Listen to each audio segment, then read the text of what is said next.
누가 감히 하나님의 구원을 막으려는가? 라는 말씀으로 주의 말씀 은혜 나누겠습니다. 요새 그 혐오되는 말이 있어요. 꼰대라는 말이 있습니다. 권위적인 사고를 갖고 어린 사람이나 학생들에게 강요하는 그런 어른이나 선생님들을 빗대는 은어가 꼰대라는 말이죠. 사람은 누구나 강압적으로 강요받는 것을 거부합니다. 자유를 박탈당하는 것 같고 자기의 의사결정을 박탈당하는 것 같은 것. 그래서 다 군대를 가기 싫어하죠. 자, 반대로 무엇을 이렇게 해야 된다 이렇게 어른이 말을 해도 변화되지 않으려고 하는 어린 사람들에게도 자기도 변화되지 않으려는 생각도 뭐예요? 그것도 잘못된 거예요, 사실은. 그러니까 부당하게 어른이 강요해서도 안 되겠지만 어린 사람들이 자신의 변화를 하지 않으려고 하는 것도, 자신의 고집대로 하는 것도 꼰대의 또 다른 모습이라고 할 수 있겠죠. 사람은 그렇게 다 누구나가 완전하지 않고 연약하고 불완전합니다. 바로 신앙의 모습도 마찬가지입니다. 자신의 신앙이 언제나 정당하거나 옳지 않을 수 있음을 기억해야 합니다. 나의 생각이라든지 신앙이 올바른가? 매 순간 점검해 봐야 되는 거예요. 나의 신념이 하나님의 뜻과 대치되고 있는 건 아닌가? 반대하고 있는 건 아닌가? 이런 생각을 좀 우리가 해볼 필요가 있습니다.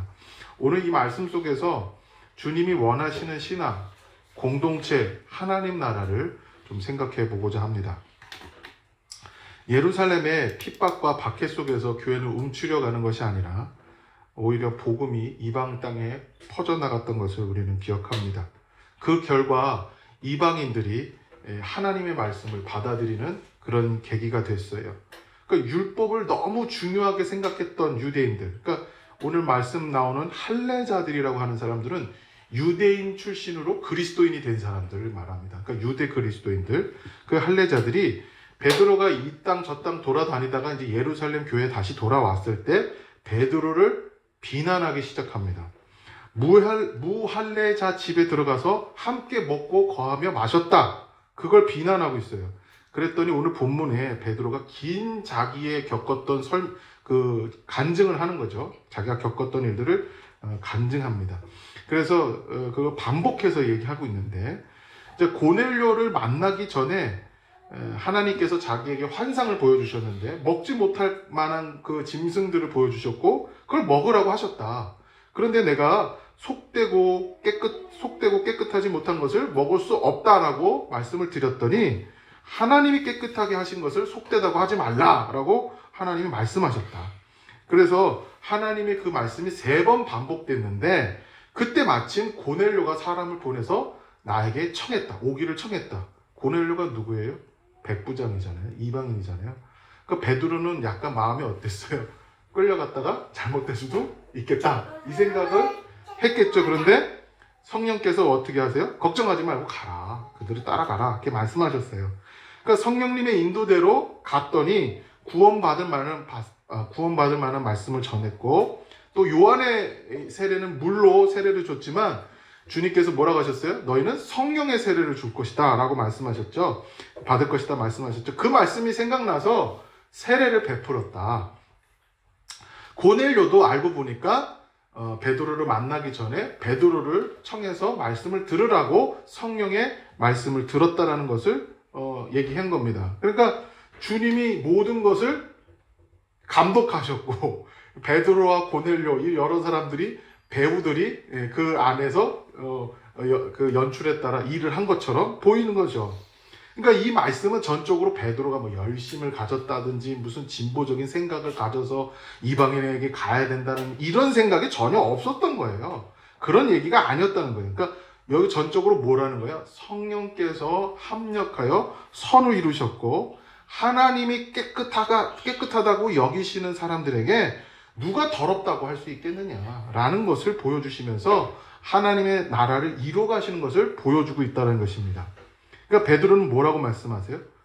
내가 누구이기에 하나님을 능히 맡겠느냐. 내가 뭐라고 하나님 하시는 일을 맡겠느냐 이렇게 얘기합니다. 자, 우리는 나를 변화시키려고 하지 않고 상대방의 변화나 환경의 변화를 원합니다. 그러니까 자신이 겪은 것이 전부인 거라고 생각해요. 그러니까 자신이 가지고 있는 생각이나 신앙이 다 맞다라고 생각하진 않지만 어느새 내가 가지고 있는 생각과 신앙이 다 맞는 것처럼 그렇게 살아갈 때가 너무 많은 거예요. 그러니까 뭐 예를 들면 장님이 코끼리를 만지듯이 귀를 만지는 사람은 코끼리가 넓적하게 생겼다. 코를 만지는 사람은 코끼리가 길쭉하게 생겼다. 꼬리를 만지는 사람은 밧줄같이 생겼다. 이렇게 생각하면서 자기가 겪은 하나님을 어떻게 생각해요? 자기가 겪은 하나님을 그냥 그게 하나님의 전부, 그게 하나님의 전부라고 생각하고 교만해집니다. 그래서 우리는 늘 개혁되어야 합니다. 변해야 하고, 그래서 우리를 변화시켜서 하나님이 하나님의 자녀로 우리를 개종시키고 회심시켰듯이 우리는 개종이 한 번으로 끝나는 게 아니라 늘 날마다 개종해야 하고 회심해야 합니다.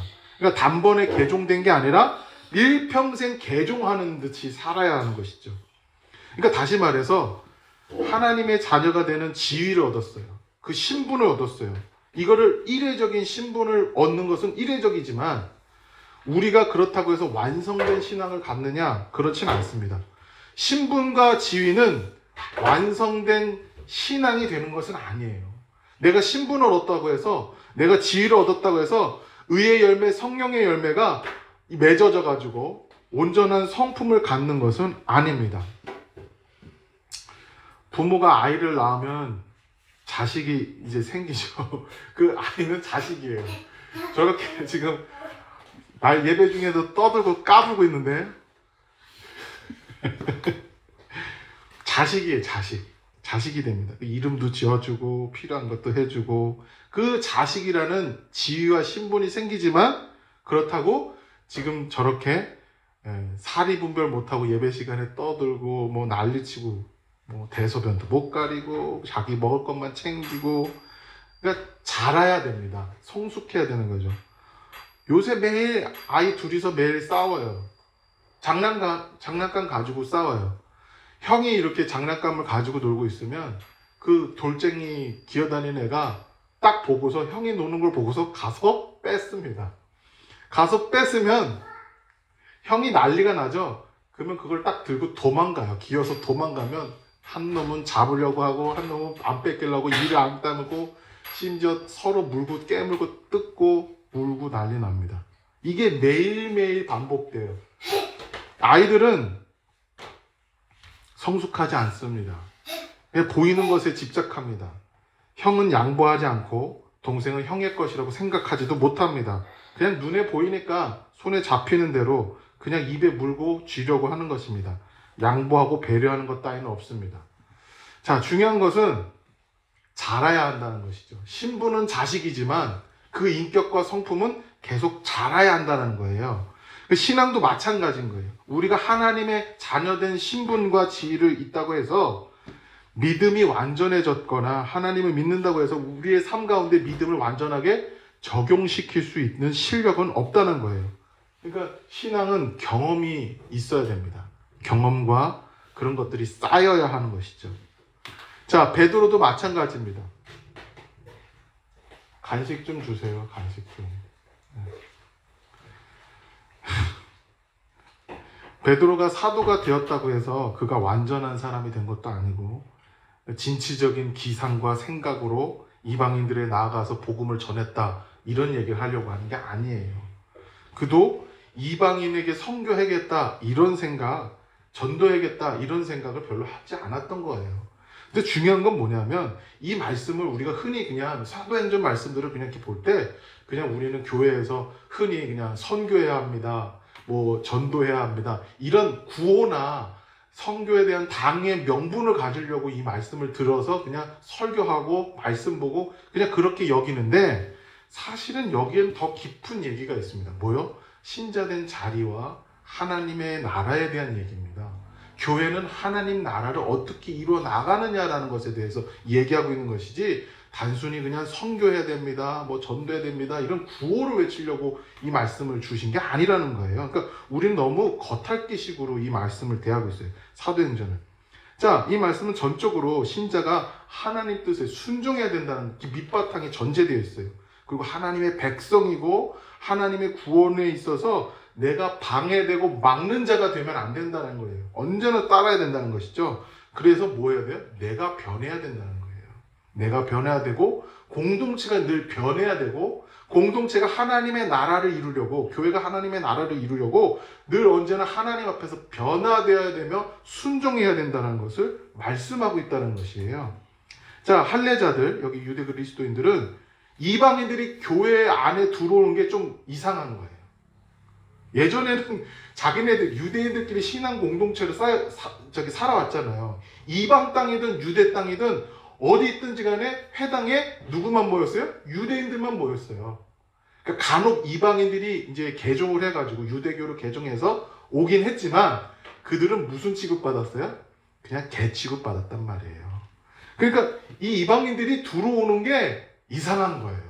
좀 마음이 불편한 거예요. 그러니까 무슨 생각을 했냐면, 이방인과 유대인들은 질적인 차이가 있다, 그런 생각을 못 버리는 거예요. 그러니까 율법이 있는 자와 율법이 없는 자, 할례자와 할례가 없는 자, 무할례자, 이런 차이가 있다는 거예요. 그러니까 이 사람들에게는 율법은 뭐예요? 삶의 전부예요. 그냥 자신의 신앙이자 자신의 살아온 걸음이자 자신의 존재 이유였단 말이에요. 그런데 이방인들이 들어와서 그 율법을 이상하게 만들어, 이 율법을 내가 살아온 이 신앙, 내 자신, 존재가 이상해진다는 생각을 하는 거예요. 존재 자체가 뭐 망가진다는 생각을 하는 거예요. 자, 이들에게는 어떤 생각이냐? 하나님의 선택한 백성, 선민의식이 있습니다. 그리고 우리는 거룩한 백성, 성민, 거룩한 백성이라는 생각을 했단 말이에요. 그러니까 어떤 거예요? 율법을 지킴으로 할례를 행하고, 그래서 부정한 것을 먹지 않고 먹을 것을 가리고 10의 1조를 내고, 이것으로 해서 자기네들의 신앙이 안전하다고 생각했던 거예요. 근데 우리도 그렇지 않아요? 세례를 받고 교리의 어떤 말씀을 지켜나가고 술, 담배 안 하고 먹을 거 가리고 11조 내면 내 신앙이 안전하다고 생각할 때가 있단 말이에요. 그렇지 않다고요. 안전한 게 아니에요. 이방인들은 먹고 마시는 거, 세례 받는 거, 그런 거, 그렇게 해가지고 이방인들이 유대인들 안에 들어와서 교제하는 것을 꺼렸습니다. 왜요? 우리도 그런 생각하고 있잖아요. 교회 안에 끼리끼리 뭉쳐있고 파당 짓고 누가 들어오는 거 용납하지 않아요. 누가 용납하지 않아요. 우리가 개척 멤버다 뭐 이런 말도 하고, 우리가 뭐 이런 사역을 해왔고 이런 일들 해왔는데 갑자기 네가 장로냐? 네가 권사냐? 네가 집사냐? 들어와서 뭐 같이 사역하고 어떤 의견을 내고 뭐 말을 하면은, 아, 우리가 이렇게 해온 건데 네가 뭔데 와서 지금 와서 이런 얘기를 하느냐, 이런 말을 하는 거예요. 그러니까 유대인들도 그런 마음이 들었던 거예요. 그러니까 사람의 마음은 항상 죄가 있어서 야, 세례 받았어? 공동체네? 라고 해도 마음은 받아들이지 못해요.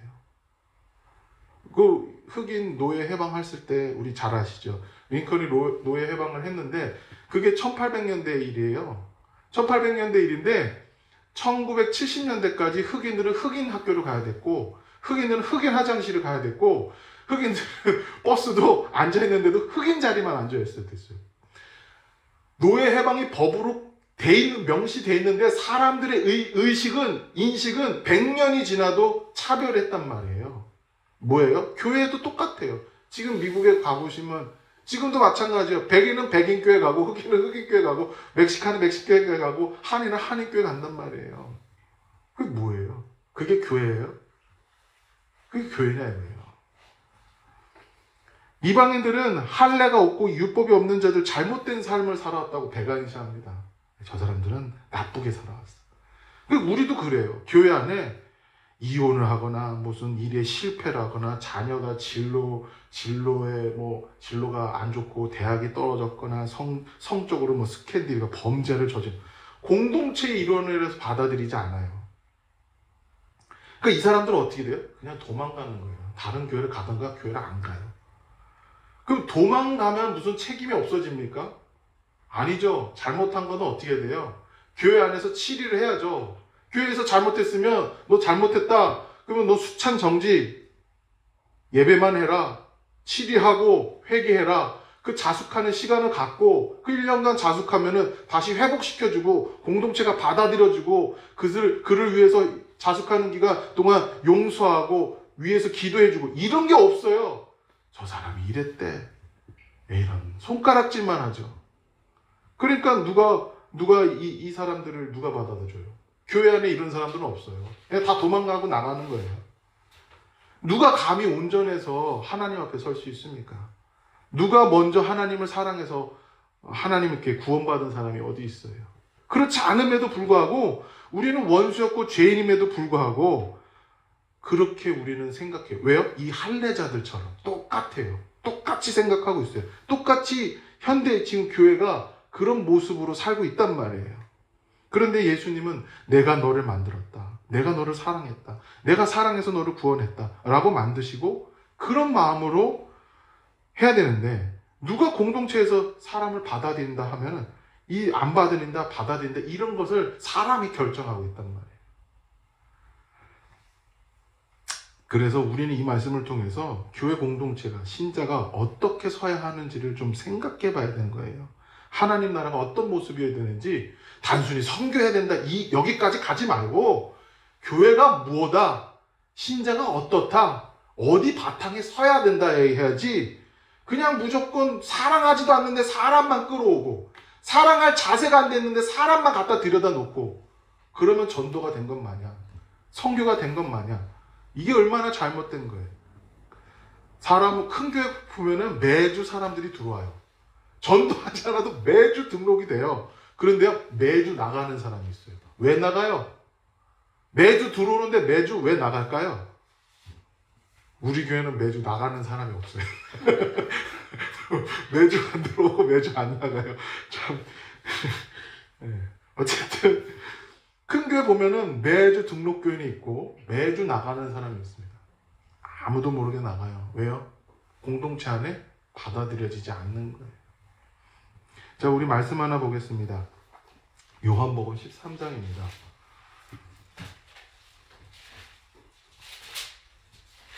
요한복음 13장 31절에서 35절의 말씀인데요. 같이 보겠습니다. 그가 나간 후에 예수께서 이르시되 지금 인자가 영광을 받았고 하나님도 인자로 말미암아 영광을 받으셨도다. 만일 하나님이 그로 말미암아 영광을 받으셨으면 하나님도 자기로 말미암아 그에게 영광을 주시리니 곧 주시리라. 작은 자들아 내가 아직 잠시 너희와 함께 있겠노라. 너희가 나를 찾을 것이나 일찍이 내가 유대인들에게 너희는 내가 가는 곳에 올 수 없다고 말한 것과 같이 지금 너희에게도 이르노라. 새 계명을 너희에게 주노니 서로 사랑하라. 내가 너희를 사랑한 것 같이 너희도 서로 사랑하라. 너희가 서로 사랑하면 이로써 모든 사람이 너희가 내 제자인 줄 알리라. 아멘. 주님이 6월절 잡히시던 그 밤에 6월절 만찬을 나누고 있습니다. 그런데 제자들은 지금 예수님이 지금 뭔가 이렇게 일을 하실 것 같은 느낌이 든 거예요. 그러니까 뭔가 좀 감지하고 이제 서로 싸우는 거예요. 그날 밤에 뭐 했어요? 이 요한복음에 나타나진 않지만 공간복음에 나타납니다. 누가 높은 자리에 가야 되나? 지금 자기들끼리 다 농공행상하고 공신책봉을 다 하고 있는 거예요. 내가 더 높은 곳에 가야 된다. 야, 내가 예수님 피곤할 때 내가 예수님 가방 들어줬다. 내가 예수님한테 빵 더 갖다 드렸다. 내가 더 잘했다. 이런 얘기하면서 이제 서로 싸우는 거죠. 높은 자리에 가야 된다. 그때 이제 주님이 어떻게 하세요? 한 사람씩 발을 씻기십니다. 그리고 유다가 나간 후에 뭐라고 해요? 여기 31절 그가 나간 후에라니까 유다가 나간 거죠. 유다가 나간 후에 새 계명을 준다. 서로 사랑하라. 내가 너희를 사랑한 것 같이 서로 사랑하라. 이렇게 말씀하세요. 그러니까 싸움질 하지 말고 싸움박질 하지 말고 서로 사랑해라. 어떻게?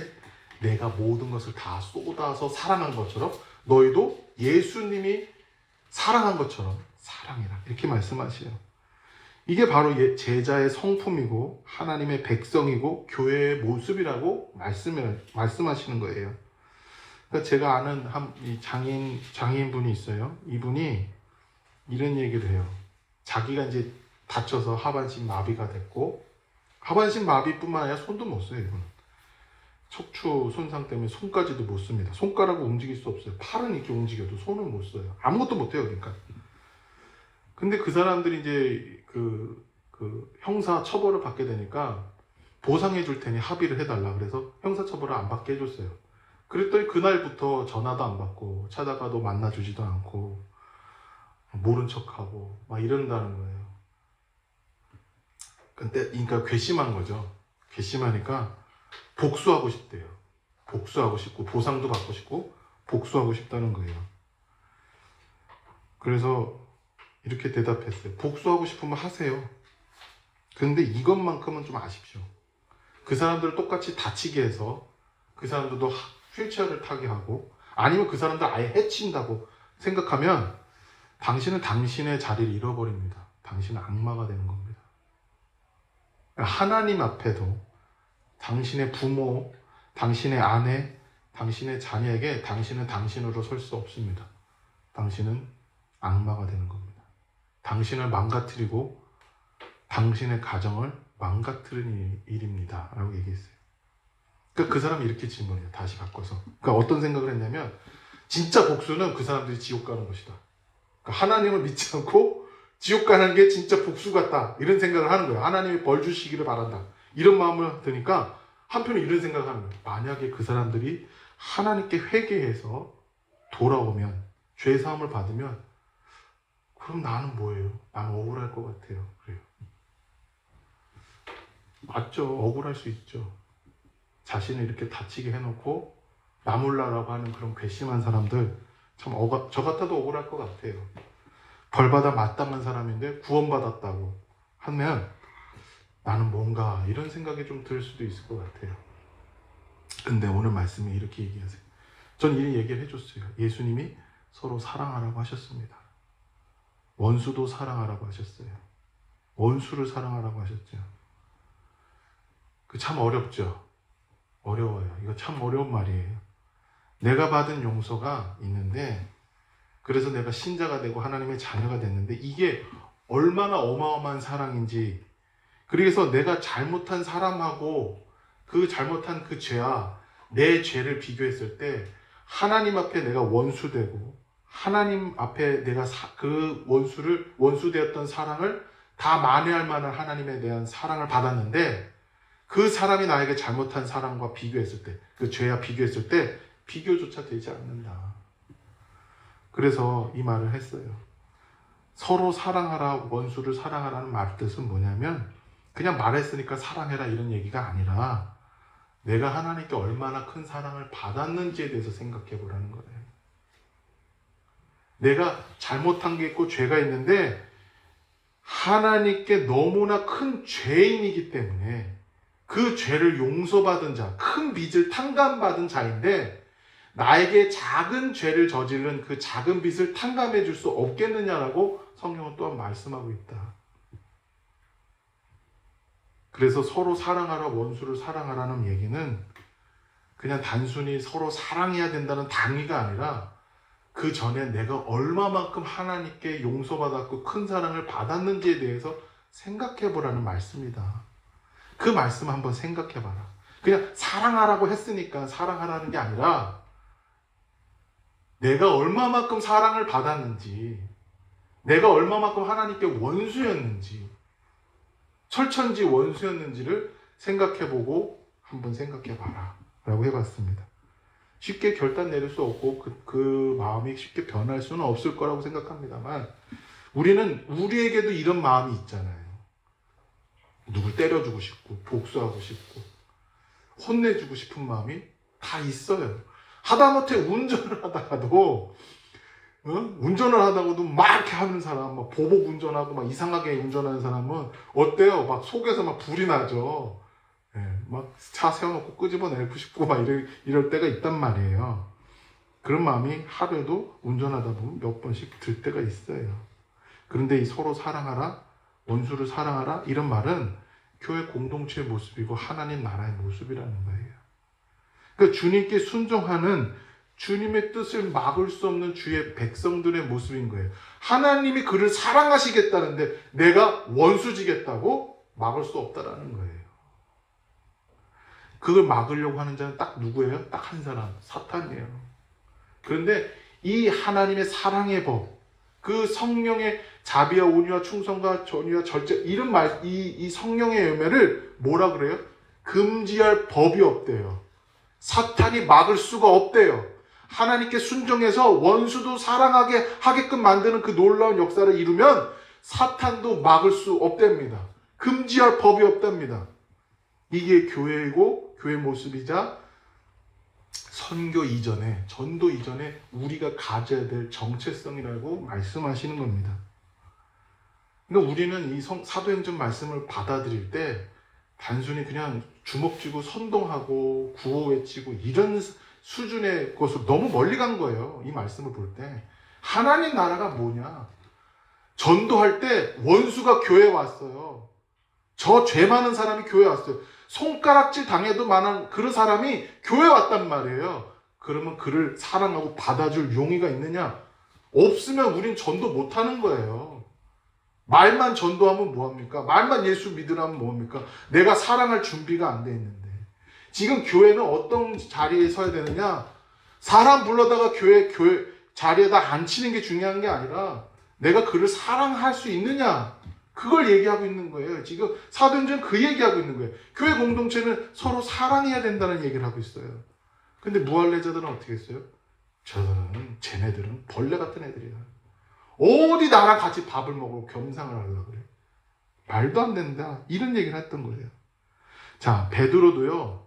고넬료를 만나기 이전에 할례자들과 별로 다른 생각이 없었던 사람이에요.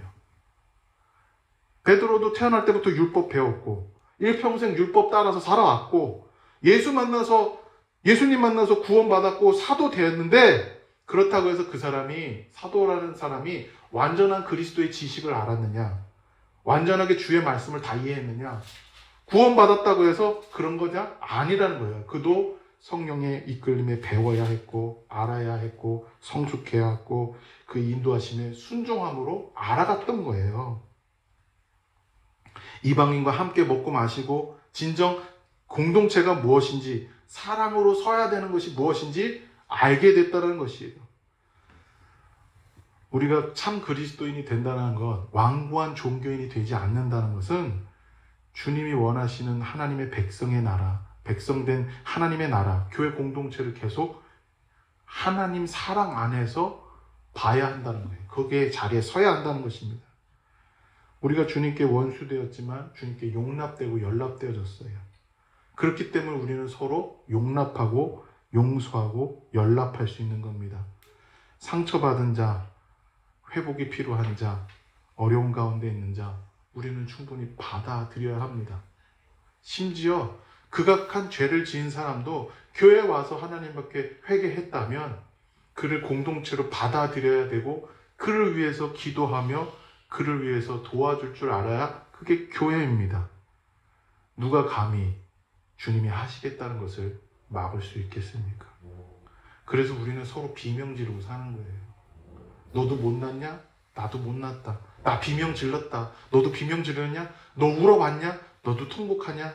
그래, 우리가 그런 존재다. 그런데 우리는 하나님의 은혜로만 산다. 야, 내가 그 사랑 받았다. 내가 너를 위해서 기도해 줄게. 교회는 뭐예요? 피 한 방울 안 섞인 사람들끼리 모여서 예수의 피로 묶여서 그를 위해서도 밤잠 가려가지 않고 기도해 줄 수 있는 사람. 그게 교회죠. 피 한 방울 안 섞여도 저 사람 위해서 내 것을 조금 나눠줄 수 있고 내가 섬길 수 있는 게 그게 교회죠. 그게 바로 하나님 나라의 모습이라고 말씀하십니다. 우리가 그렇게 주님께 구원받았기에 주님의 뜻을 알아 순종하고 서로 용납되는 받아들이는 자로 서야 될 줄 믿습니다. 이번 한 주간도 주님 안에서 사랑받기를 바랍니다. 그리고 사랑하시길 바랍니다. 그리고 용납되었기 때문에 연락되었기 때문에 동일하게 같은 마음으로 용납하고 연락하는 자가 되시길 바랍니다. 그렇게 할 때 주님께서 합력하여 선을 이루어 주시고 하나님의 놀라운 은혜로 충만하게 풍성하게 부요하게 인도해 주실 줄 믿습니다. 그 복을 누리는 저와 여러분들이 되시길 바란 마음에 이 말씀 전합니다. 기도하겠습니다. 좋으신 하나님, 참 우리가 한 치 앞도 모르면서 다 아는 것 마냥 주의 은혜를 특권인 마냥 살았습니다. 내 마음대로 편을 가르고 장벽을 쌓고 정죄하고 미워하고 분노하고 복수하려 하고 공동체라고 하지만 공동체가 아닌 것인 마냥 선을 긋기도 했던 우리의 모습입니다. 말로만 선교하고 전도하고 사람만 채워나가는 교회가 아니라 진정 내가 사랑할 수 있는 사람들을 끌어안을 때 그것이 진정 선교이며 전도이며 교회이며 하나님의 나라인 것을 알게 하여 주시사 오늘도 하나님 나라의 모습으로 살아갈 수 있도록 축복하여 주옵소서. 사람만 모이는 자가 아니라 진정 하나님 백성이 되게 하시고 하나님 나라가 되게 하시고 하나님 자녀들로 하나님 앞에 흥왕하고 왕성되는 부흥되는 온전한 교회가 될 수 있도록 우리 모든 사람들을 주님 축복하여 주옵소서. 한 주간 만나는 사람들 가운데 그리고 대하는 일 가운데 주의 선하신 뜻을 보여 주시고 이루어 주시고 합력하여 선을 이루어 주셔서 날마다 그 신분과 지혜에 맞게 온전한 성품과 열매 맺을 수 있도록 축복하여 주옵소서. 감사하며 예수 그리스도 이름으로 기도하옵나이다. 아멘.